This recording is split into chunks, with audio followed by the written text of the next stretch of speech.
ओम ब्रह्म सत्यम सर्वधार। आज कबीर दादी का बहुत ही सुंदर वंदनीय अंग, और अंग का नाम है साधु को अंग।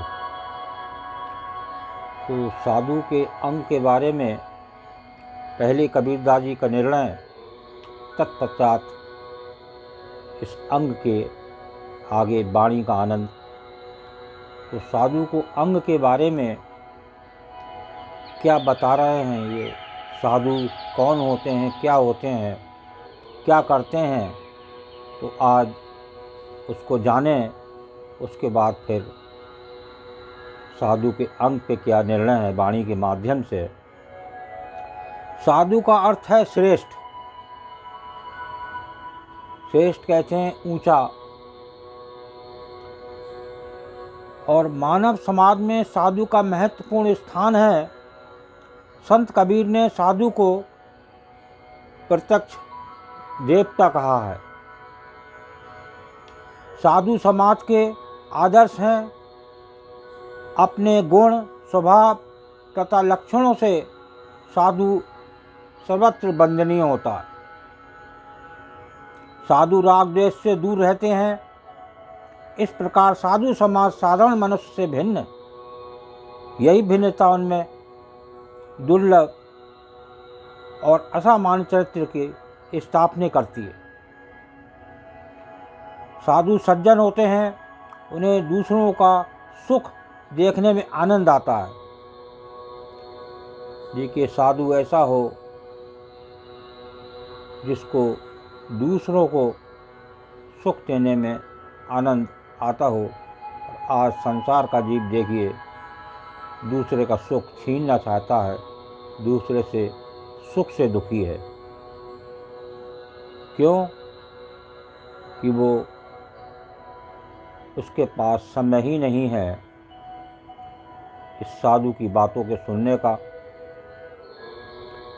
एक बातें मिलने पर भी ना सुनी जाएं, उनके लिए समय ना हो, तो ये दर्शाता है कि प्रभु की उसके ऊपर कृपा नहीं है। क्योंकि मन उसका एक सांसारिक कामों में, उसके उलझनों में उसे वही अच्छा लगता है, और एक प्रभु का नाम वो अपना एक मूर्ति पे दर्शन करके ही मात्र, ना उस मूर्ति का आदर्श लेना, एक दर्शन मात्र से अपने भविष्य को उज्जवल बनाना चाहता है। तो आइए वाणी का आनंद लेते हैं। कबीर दादी की वाणी क्या बयान कर रही है।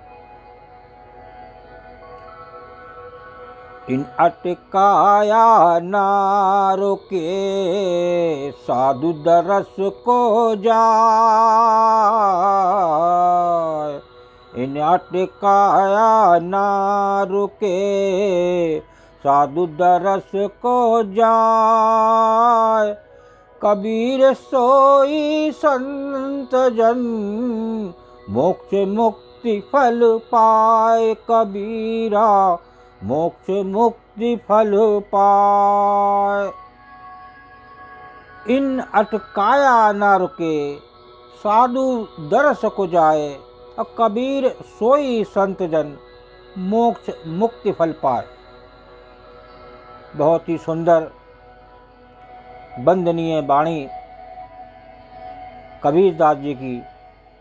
देखिए क्या संदेश दे रही है। सांसारिक माया मोह में डूबकर भटकना नहीं चाहिए। आज संसार में जीव इस माया मोह में ही फंसा हुआ है, और सारा समय उसी में नष्ट कर देता है। जो समय कीमती इस मानस चोले का निकला जा रहा है, उस पर उसका कोई विशेष ध्यान नहीं है। तो आज आगे देखिए, साधु दरस को जाए। साधु दर्शन के लिए इन सभी बाधाओं को पार करके जाना चाहिए। तो साधु दरस की बात बता रहे हैं कबीरदास जी कि इन अटकलों को छोड़कर संसारी और उसके पास जाना चाहिए। तो आज एक सांसारिक जीव का निर्णय है कि मूर्ति मात्र दर्शन से अपने को जीवन सफल बनाना, उसके आदर्श पर न चलना, एक संत की वाणी ना सुनना, एक संत के विचार ना सुनना, उसका मन प्रभु चरणों में कैसे लगे। आगे बताते हैं, कबीर जी कहते हैं वही सच्चे संत जन है और उन्हें मोक्ष यानी मुक्ति का फल अवश्य मिलेगा। कबीर सोई संत जन मोक्ष मुक्ति फल पाए, अर्थात वो संसार के आवागमन के चक्र से मुक्त हो जाएंगे। ऐसे संसारिक जीव मानव जो साधु के दर्शन को ललायित रहते हैं और उनकी बातों को सुनते हैं, उनके निर्णय को मानते हैं, वही एक सच्चे संत और साधु बन सकते हैं। ये कबीरदास जी का निर्णय। आगे की वाणी बहुत ही विचारवान, उसको आनंद लेते हैं।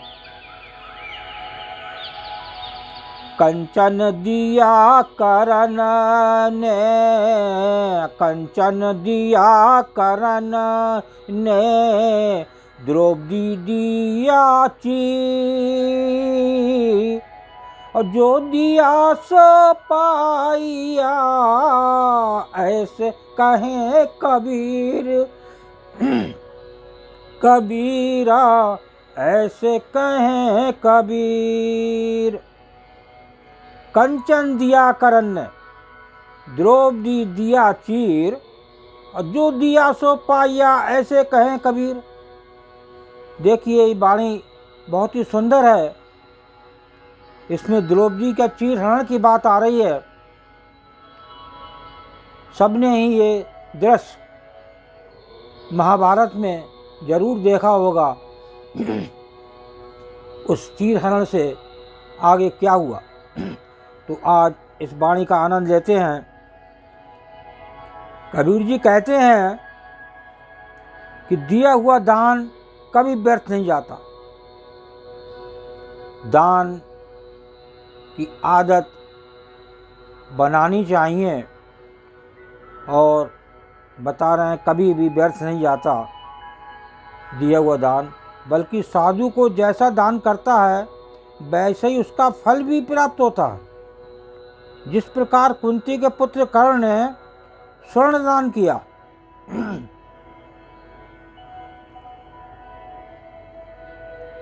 और द्रौपदी ने चीर दान दिया, समय आने पर द्रौपदी को अनंत चीर की प्राप्ति हुई, जिससे उसकी लाज की रक्षा हो सकी। अतः समय अनुसार सत्पात्र यानी साधु को दान अवश्य देना चाहिए। देखिए साधु का दान कभी खाली नहीं जाता। एक द्रौपदी ने चीर का दान किया, किस प्रकार उसके लाज की रक्षा लोगों ने महाभारत में देखी। तो आज एक आदत दान की जरूर बनाएं और इसके आगे की वाणी का आनंद लेते हैं।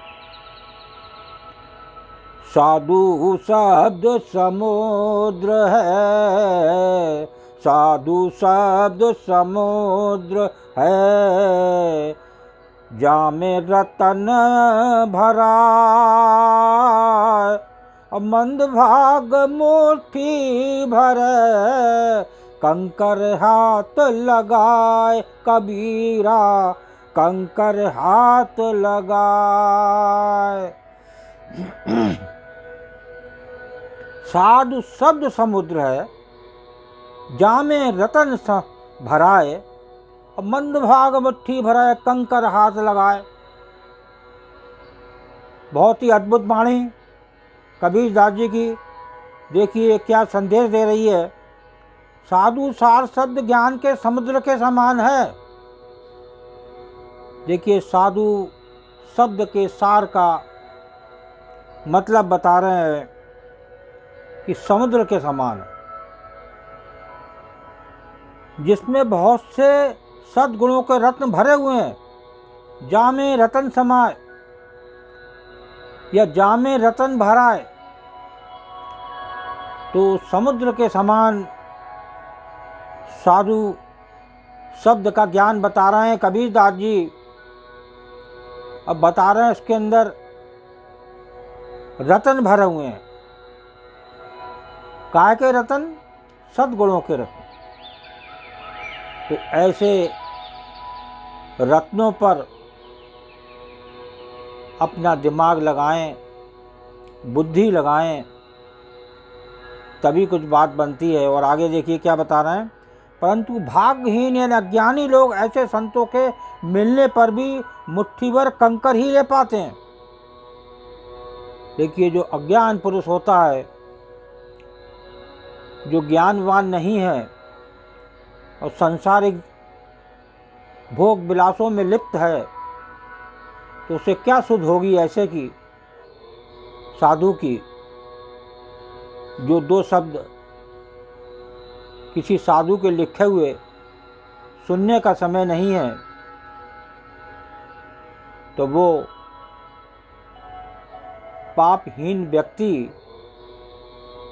क्या साधु की बात सुनेगा, क्या साधु की बात समझेगा। आगे बताते हैं, अर्थात उन्हें नगण्य ज्ञान ही प्राप्त हो पाता है, क्योंकि वे संतों में दोष ही खोजते रहते हैं। ऐसे जीव या मानव साधु की बातों पर या उनके निर्णय पर दोष को खोजते हैं कि वो साधु अच्छा है, वो साधु अच्छा है, और वो खोजते खोजते कुछ नहीं हासिल कर पाते और ऐसे ही संसार से बिना कुछ लिए बड़े उदास इस संसार से विदा हो जाते हैं। तो आज कबीर दास जी की लास्ट वाणी, आनंदित वाणी, मनमोहक वाणी, अद्भुत वाणी। साधु बिरक्ष सत ज्ञान फल, शीतल शब्द विचार। साधु बिरक्ष सत ज्ञान फल, शीतल शब्द विचार। और जग में होते साधु नहीं, जर मरता संसार कबीरा, जर मरता संसार। साधु विरक्ष सत ज्ञान फल, शीतल शब्द विचार। और जग में होते साधु नहीं, जर मरता संसार।